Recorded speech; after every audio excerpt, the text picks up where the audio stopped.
talk about 4 steps to overcoming the fear of receiving objections.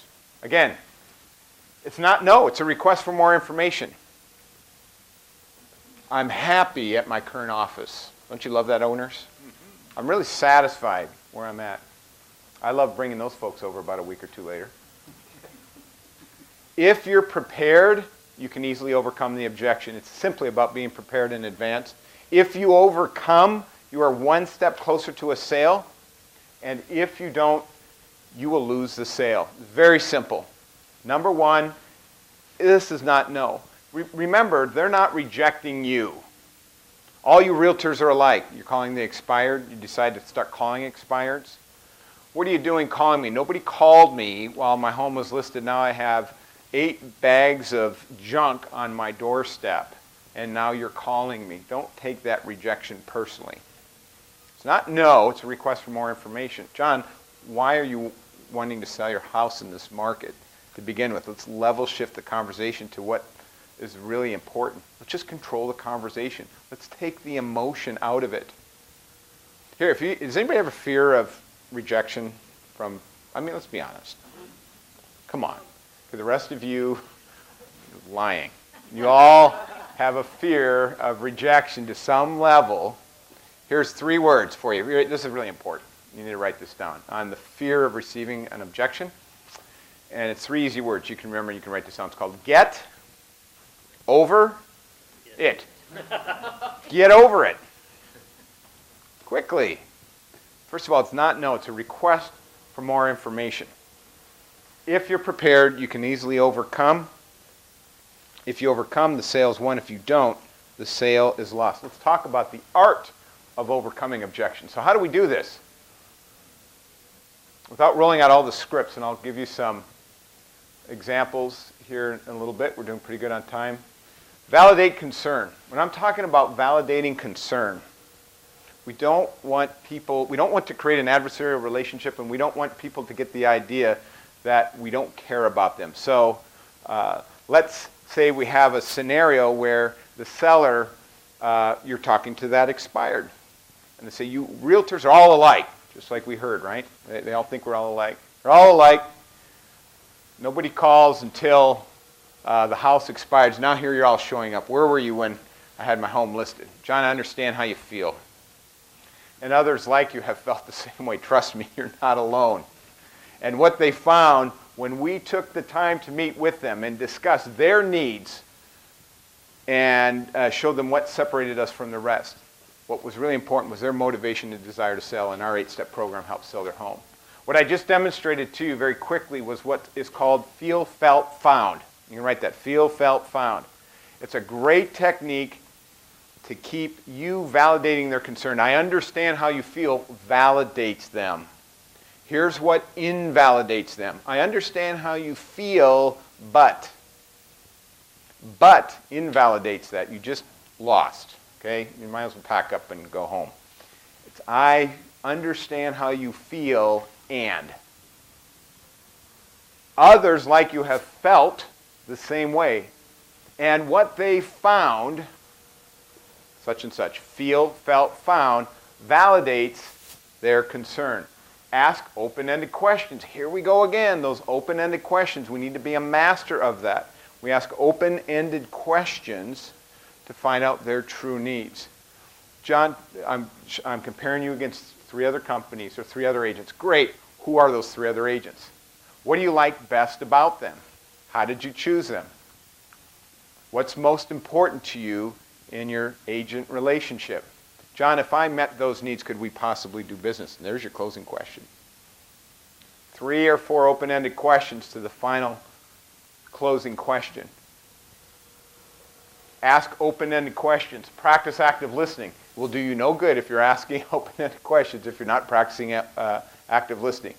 Practicing active listening. I've got a little sales crew, a call center that we're creating at our company, and I've got some excited guys that are in there. And one key development needs one of the new reps identified was they're not practicing active listening and over talking. And in our role playing, we determined that is a problem and a challenge. I think for all of us, we have to be realistic that that is a problem of ours. We need to really listen to them, write down, slowly think about their request or their answer and appropriately respond to that. It will make all the difference in the world. It will validate them. It will validate you as well. And it's very, very important. And then identify, isolate, and overcome. You did your 6-step dynamic presentation. You're feeling really good about it. You followed your steps. You asked for the sale, and they said, I need to think about it. I need to think it over. Depending on how you handle this is going to depend on whether you walk away that night with a listing. And you need to honor and value yourself and make sure you're doing the steps correctly. If it's a listing you want, you need to be meeting their needs, filling their needs without them feeling pressured, but walking away with the sale that night. Maurice, at this point, my prospects are ready to move forward with me, so obviously I haven't met all of your needs. Otherwise, you would be ready to move forward with me. So to make sure I've done my job correctly, I want to make sure, what is it specifically that you need to think about? So identify. Now, if it's a high D, John, what do you need to think about? The more S or relator, I need to break that out. What is it specifically you need to think about? That's identify. Is that your only concern, or is there anything else? That's isolate. We need to isolate the objections. If I could meet that need, could we do business tonight? It's not about high pressure. It's about meeting their needs. They have a problem. There are many solutions. It's our job to show them why we're the best solution to their problem. Identify, isolate, overcome. These are some key techniques that you can use, that you need to have in your arsenal to be ready when those objections come forward. Let's talk about closing the sale. By the way, we'll take a few minutes. I think we're doing okay on time. Time actually is really flying. You guys doing okay, or are you guys about ready to go? It's going a little faster here than I thought. Real quick, yes? You woke me up. Okay. Good. Doing good. All right. Doing great. When I'm in a full 8-hour course selling presentation, I give quite a bit of time for you to stump the trainer on an objection that you've had that has kept you from making the sale. Now, I haven't been stumped yet. I always caveat that I could be, and so I don't want to set myself up that you can't stump me. But does anybody have an objection, whether you're in the recruiting process or in the sales process, that always sticks you? Oh, Ken's coming up with one. I don't know. No, I want you to shoot it, right? Just give it. Okay. Well, then I probably can't. Or maybe I shouldn't, just to make you... No, go ahead. That's right, diplomacy. I don't care. I don't care. Go ahead. It's one of those that I thought about for years. This happened back in the 80s. Okay. I was in Washington, D.C., and Washington is very cosmopolitan. There are many foreigners that are there in Washington, D.C. And we had a brand new agent in the company, and he said, would you go out with me on a listing presentation? I said, well, absolutely. Let me show you how it's done.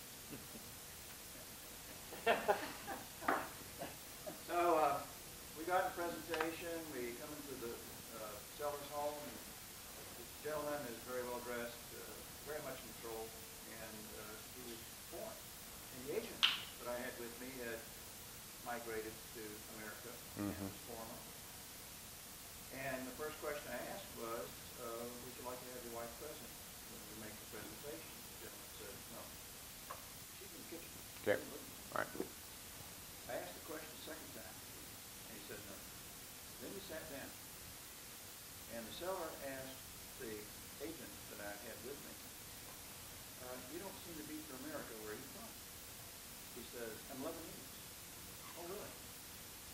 Are you Muslim or Christian? He says, I'm Christian. The other fellow was from Iran.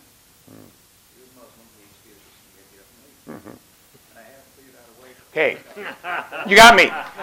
But let me just back up on a couple things. You're bringing in all the cultural stuff, and it's like I'm sweating bullets because now you got to pull up because there are cultural differences there. The Muslim-Christian thing obviously goes, but let me try to back up in another sense. First of all, we obviously want to present to all key decision makers.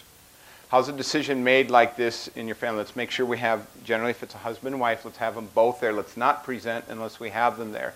Now, if he says I'm the soul, like in that cultural sense, I make the decisions myself, so here's what I'm going to button down before I go. This is before I'm at the listing presentation. So John, if we take the time to meet, And if we're deemed to be the best next step, you don't need to check with anyone else at that time. Is that correct? Yes. So now if I'm back at the presentation, he goes, I got to run it by my wife. I'm going to say, John, before I came out, you and I had an agreement and understanding that if we met your needs, you'd be ready to move forward. What's changed? The other thing that I would do at that point is I would say, is that the only thing you need to do is run by, or I'd find out what the specifics are, and then I would say, let me suggest this. Is everything else okay? Are you happy with everything else? Is everything else to your liking? And then what I would say is, let me suggest this. Let's go ahead and put tomorrow's date down on the listing agreement. You have one night to look and process this over. You think it over, talk it over with her. For any reason, this is something you're not happy with and you don't want to move forward, you give me a call and we'll stop the process. Otherwise, I can get started on the marketing process. And time is of the essence. Wouldn't you agree? We can get started. Now, he gets his night to think it over. We walk away with the listing. The likelihood of that listing coming through is quite high, but I will test him on the decision maker piece. You had the cultural things. Now you got the Muslim, the Lebanese thing. So you win. You win on that. Probably couldn't have done anything differently at that point. In general, though, let's present to all decision makers. If he's saying he's sold, it still takes two to sell, so they still have to be there on there anyway. So let's make sure they're in there. Let's call them on it. We have the right. We asked them. We asked them twice. Let's make sure that we have their agreement. Worst case scenario, let's walk away with the listing with tomorrow's date down. If they back out at that point, they do. Most likely they won't. If they put their commitment on there, you'll have them. Especially once you have them sign what we call the 8 steps to selling your home in a down market prior to. That's a pre-close. Have you used that? Does that help you? I did, but I only use it, I do it verbally. Okay. But I'm at the point now where I'm going to have them sign it. Yeah. Because I'm seeing that even though we go through the process and I'm asking them questions and I'm realizing they fit the profile, sometimes they surprise me. Right. So I'm going to start using it every time. Right. Good. That's a good one, Ken. Good job. Way to stump the trainer. Let's talk about closing the sale.